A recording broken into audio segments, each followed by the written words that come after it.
আসসালামু আলাইকুম, সবাই কেমন আছেন? সাতবাগানে সবাইকে স্বাগতম জানাচ্ছি। আর এই পাশে যে কচুর শাক রয়েছে, এই যে এখানেও কচুর শাক রয়েছে। তো কচুর শাক এখানে এবার মানে কিছুদিন আগেই নিয়েছি, তো তারপরে আবার হয়েছে খুব অল্প পরিমাণেই। তো এইগুলো আবার কেটে নিব।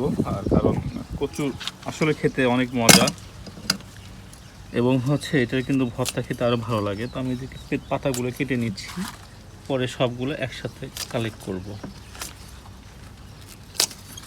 এটা লাগানোর একটা সুবিধা যে একবার যদি লাগানো যায় তাহলে কিন্তু এটা হতেই থাকবে, বাজার থেকে কিনে নিয়ে আসার কোনো ঝামেলা নাই।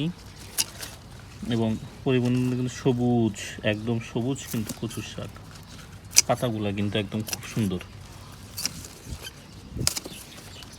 তো এইখানে কিন্তু নতুন করে আবার লাগিয়ে দিয়েছি, কিছুটা মাটি দিয়েছি। এজন্য একটু সময় লাগতেছে পাতাগুলো বড় হইতে। তো এই যে একদম ছোট পাতা থাকলেও কেটে নিব, কারণ এগুলো পাতা যত কেটে দিব তত কিন্তু আরও দ্রুত বড় হবে।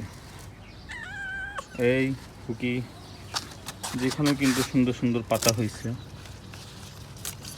এখানেও কিন্তু কেটে নিব।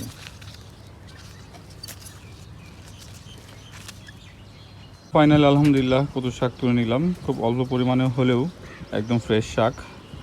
আর যাদের সুযোগ আছে অবশ্যই অল্প পরিমাণ, যেমন এখানে আমার লাল শাক রয়েছে, যেখানে ডাটা, এখানে এটা কিন্তু আপনার পোলাও পাতা।